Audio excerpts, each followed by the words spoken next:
देश का मिजाज नॉर्थ। लेट्स माइक देश का मिजाज और खबरें नॉर्थ से। कांग्रेस नेता राहुल गांधी मध्य प्रदेश के इंदौर दौरे पर रहे। वे सबसे पहले बॉम्बे हॉस्पिटल पहुंचे, जहां वे दूषित जल से पीड़ित मरीजों से मिले। इसके बाद दूषित जल से प्रभावित भागीरथपुरा इलाके में पहुंचे। वहां वे पैदल ही गए। गीताबाई के परिवार से मिलकर वे जीवनलाल के घर पहुंचे। इसके बाद वे संस्कार गार्डन पहुंचे। यहाँ उन्होंने अन्य प्रभावित परिजनों से भी मुलाकात की। सभी को 1-1 लाख रुपए का चेक दिया। इस दौरान उन्होंने मीडिया से बातचीत में कहा है कि देश को स्मार्ट सिटी देने का वादा किया गया था, लेकिन यह नए मॉडल की स्मार्ट सिटी है, जहां पीने का पानी साफ नहीं मिलता है। देश को स्मार्ट सिटीज दिए जाएंगे। ये नया मॉडल का स्मार्ट सिटी है। इसमें पीने का पानी नहीं है, लोगों को डराया जा रहा है। सारे के सारे परिवार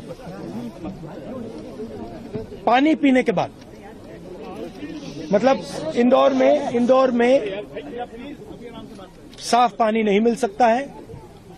पानी पीकर लोग मरते हैं। ये है अर्बन मॉडल,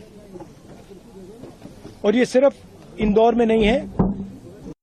पंजाब के मुख्यमंत्री भगवंत मान ने दिल्ली विधानसभा अध्यक्ष विजेंद्र गुप्ता के बयान पर पलटवार किया है। उन्होंने दिल्ली में मीडिया से बातचीत में कहा है कि दिल्ली में भाजपा सरकार है, वे सीबीआई जांच करवा लें। फॉरेंसिक रिपोर्ट में साफ हो चुका है कि आतिशी ने ऐसा कुछ नहीं कहा, बल्कि भाजपा ने सबटाइटल देकर गुरुओं का अपमान किया है। फॉरेंसिक रिपोर्ट आ गई है, कोर्ट ने भी कह दिया है, लेकिन अगर भाजपा के लिए फॉरेंसिक लेबोरेटरी से भी ऊपर सीबीआई है तो वे जांच करवा लें। फॉरेंसिक से आ गया कि इसमें आतिशी जी ने कुछ नहीं बोला ऐसा, बल्कि उन्होंने सबटाइटल देकर अपमान किया गुरुओं का। जब फॉरेंसिक की जांच आ गई, कोर्ट ने कह दिया ये वीडियो उतार दी।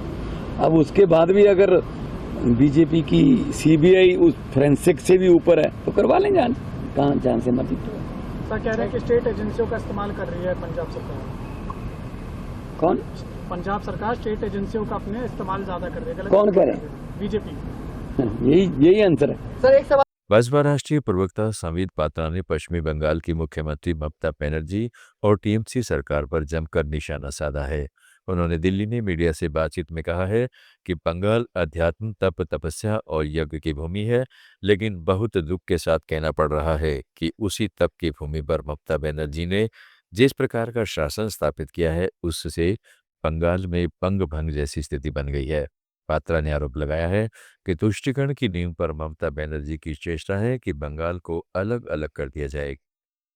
तंत्र का साथ नहीं दे रही है तो कोई यह भ्रांति फैलाता है कि अल्पसंख्यकों के विरोधी है भारतीय जनता पार्टी।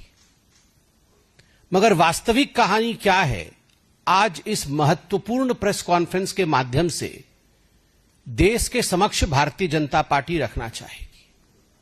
बंगाल कोई साधारण राज्य नहीं है। बंगाल वह राज्य है, बंगाल वह भूमि है जहां स्वामी विवेकानंद जी ने कहा था सभी कुछ भूल जाओ। अगर एक मूर्ति, एक प्रतिमा गढ़ना है तो वो भारत। जम्मू कश्मीर स्टूडेंट्स एसोसिएशन के राष्ट्रीय संयोजक नासिर खुए हामी ने ईरान में भारतीय छात्रों की सुरक्षा को लेकर महत्वपूर्ण बयान दिया है। उन्होंने दिल्ली में मीडिया से बातचीत में कहा कि ईरान में लगभग 3000 भारतीय छात्र पढ़ाई कर रहे हैं, जिनमें से करीब 2000 जम्मू कश्मीर से हैं। खुए हामी ने कहा है कि कल भारत सरकार से छात्रों की सुरक्षा पर बात हुई थी। सरकार ने उन्हें आश्वासन दिया है कि एक ऑपरेशन शुरू किया जा रहा है और सुरक्षा में कोई चूक नहीं होगी।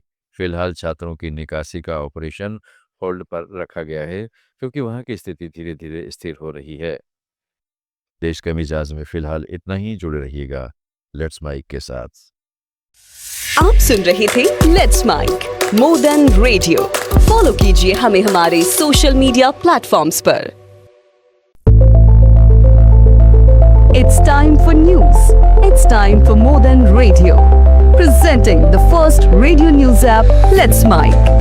Let's Mic, a news-based app on your phone where you